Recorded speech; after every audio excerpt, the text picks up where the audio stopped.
안녕하십니까. 이리온 스튜디오입니다. 자료는 3일날 나왔는데 아마 업로드는 이제 늦게 했기 때문에 3일날 내일 될 것 같은데, 사실 전배승 연구원이 저번에 금통이 열렸던 날 어차피 금리 인하가 마지막이면 금융주 괜찮을 것 같다 얘기해서 다행히 잘 얘기해 주셔가지고 그날부터 저도 NIM이나 사복이나 은행주도 좋게 봤고 증권도 상당히 괜찮아지고 있는 국면이었잖아요. 근데 하나 아쉬운 게 너무 좀 빠른 것 같아. 특히 금융주들이.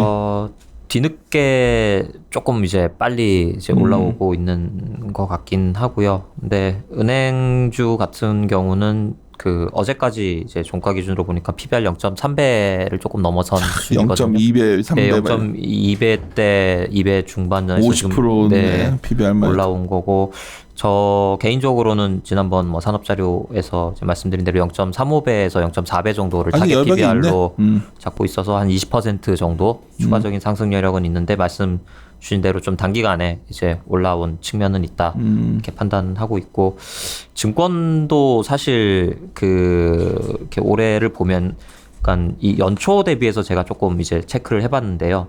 그 그림 2번이고 연초의 지수가 2175포인트였더라고요. 근데 이제 어제 종가 기준으로 2150까지니까 거의 많이 회복을 했는데, 증권주 같은 경우는 아직 여전히 고점 대비 지금 10% 정도 하락을 한 상태라서 어느덧 이제 그렇게까지 따져야 되는 상황이 아닌지 시간 올라오니까. 그래서 조금 이제 갭을 메우는 과정이 이번 주에 좀 진행이 된 것 같고, 그래서 실제로 금주 어제 이제 월화수 3일 기준으로 봤을 때 지수가 한 3.4% 올라오는데 은행주가 13%가 올랐고요. 증권도 12% 올라왔으니까 이 시장과의 갭을 조금 이제 뒤늦게나마 메워가는 그런 구간으로 전반적인 금융주를 이해하고 있습니다.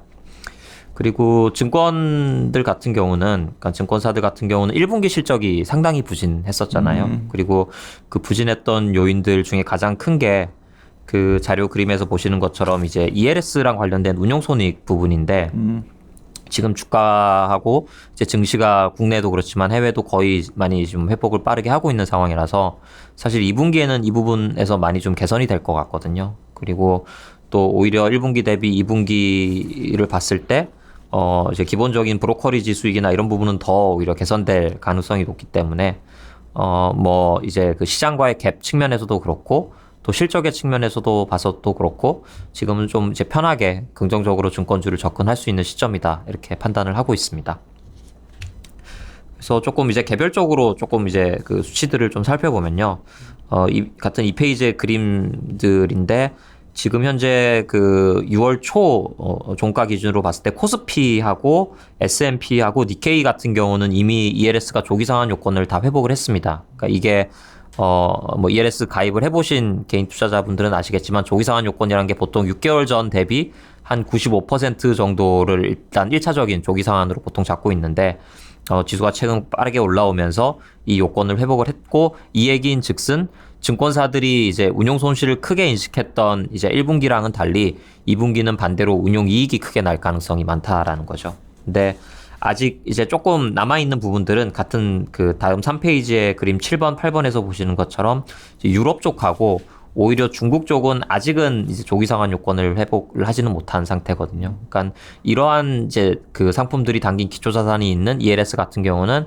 아직 조금 이제 운용 쪽에서 그런 이제 해치 비용이 많이 발생하고 있는 상황인 거고. 야, 어느덧 다들 조기 상환 요건들 고민하는 뭐 충족을 시켜보고 있고 또 근데 이게 앞으로 전망이 사실 더 중요한 건데요. 그치. 그 3분기 이후, 그러니까 그 8월 이후로 제가 이제 그 점으로 표시한 그 조기 상환 구간을 보면은 3월부터 사실 증시가 글로벌리 급락을 했기 때문에 이때부터는 조기 상환 요건이 급격하게 낮아지게 됩니다. 이 얘기는 지금 현재 지수에서 사실 뭐 일정 부분 조정을 감안을 하더라도 운용이익이 크게 훼손될 가능성이 낮아진 상황이라는 거죠. 이렇게 보면은 오히려 저 개인적으로는 은행에 비해서 실적만 놓고 봤을 때는 증권주의 흐름도 뭐 앞으로의 이제 그 방향성이 나쁘지 않다 이렇게 판단을 하고 있는 부분입니다. 그리고 또 하나는 이제 그 지난주 이제 금통위 때도 말씀드렸던 부분인데 금리를 이제 또 추가적으로 인하를 하면서 시장 금리가 많이 지금 하락한 상황이거든요. 네, 이제 그러면서 실제로 4페이지의 그림 13번에서 보시는 것처럼 국고채 3년 금리 같은 경우는 이제 전분기 말 대비로 지금 20bp 가까이 하락을 했습니다. 근데 증권사들도 상당 부분의 채권을 보유하고 있기 때문에 앞서 말씀드린 ELS 관련된 그 파생 혹은 뭐 주식 관련된 손익뿐만 아니라 채권 운용에서도 2분기에는 상당한 이제 수익을 거둘 수 있는 환경이기 때문에 아직 6월 한 달이 남긴 했지만 2분기 증권사들의 실적 전망은 밝다. 이렇게 이제 정리해서 말씀드릴 수 있겠습니다. 그리고 마지막 부분은 이제 브로커리지 부분인데요. 물론 브로커리지 수익이 증권사 수익에서 차지하는 비중이 낮아지긴 했지만 여전히 이제 이익의 변동성 측면에서는 조금 이제 영향을 주는 부분들이고 거래 대금의 트렌드가 사실 조금 심상치가 않습니다. 그래서 3페이지의 그림 9번을 보시면은 최근 뭐 역사적인 고점이고 그 고점 수준도 예, 계속 이제 높여가고 있는 상황입니다. 그래서 1분기 때 거래 대금이 호조를 보였는데 이 당시 일평균 거래 대금이 1분기 평균 기준으로 15조 원을 기록을 했는데요. 4월, 5월 두 달을 합산하면 지금 20조를 넘어서고 있거든요. 어마어마하더라고요. 예. 그래서 사실상 그 근원에는 그 옆에 그림 10번에서 보시는 것처럼 이제 개인들의 자금이 지속적으로 지금 증시로 많이 유입이 된 신용이 올라도 안 겁나는 게 뭐 이런 네. 예탁금이나 이런 것들이 너무 단단하니까. 네, 실제로 그 같은 그림에서 보시듯이 신용장고 같은 경우도 1분기 때는 오히려 이제 지수가 조정을 받으면서 이제 뭐 반대 매매나 이런 것 때문에 많이 하락을 했는데 신용장고도 지금 거의 다 회복을 했습니다. 이 얘기인 즉슨 브로커리지 수수료 수익뿐 아니라 신용이자 수익에서도 1분기 대비 2분기는 더 늘어날 방향성을 지금 시사하고 있다. 이렇게 평가를 할 수 있고 참고적으로 그 옆에 그림인 12번에는 코스닥의 시가총액 회전율을 제가 그려봤는데요. 뭐 역시 이제 거래대금과 마찬가지로 역사적 고점을 기록하고 있고 그 수준 자체도 지금 이제 월등히 높은 이런 구간에 있습니다. 그래서 정리해서 이제 말씀드릴 수 있는 부분은 증권사들의 2분기 실적이 1분기 때 그 부진을 가져왔던 운용 부분은 크게 개선이 될 가능성이 높고 브로커리지나 신용이자 부분은 추가적인 이제 증익이 가능하고 사실 IB 부분이 조금 아직은 여전히 그 이제 좀 불확실한 부분이긴 한데 그 부분에 있어서의 일정 부분 부진을 감안하더라도 이익의 흐름 자체가 나쁘지 않기 때문에 최근에 주가가 좀 빠르게 올라오긴 했지만 시장에 큰 조정이 없는 한 뭐 긍정적으로 볼 수 있는 여지들이 많다 이렇게 판단을 하고 있습니다.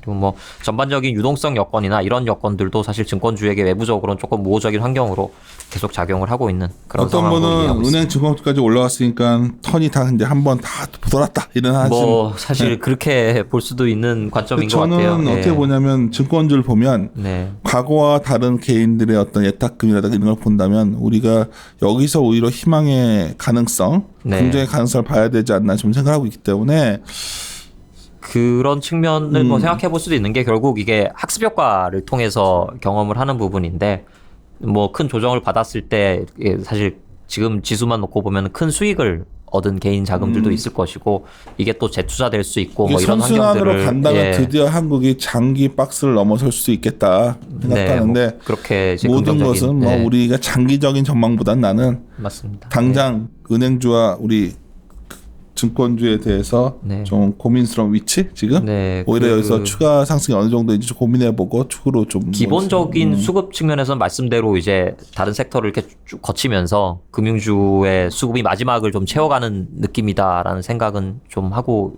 있는데요.